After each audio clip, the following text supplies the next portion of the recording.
Excuse me po. Ang aga nyo magsara ah. Oo, alas 5.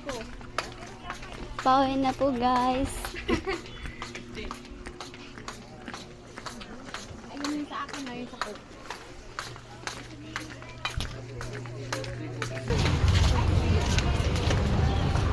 Nasa labas na po kami. Diyan tayo di ba dala?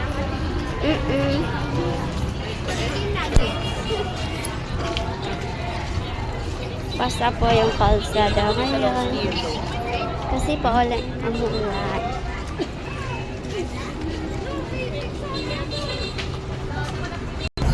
Bibili ako ng chicken.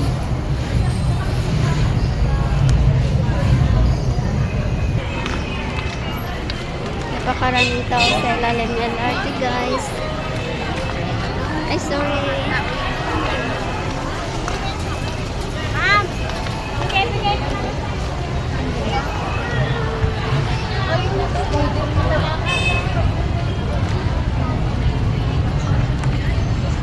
Daming nagtitinda dito sa may labas guys, sa ilalim ng LRT.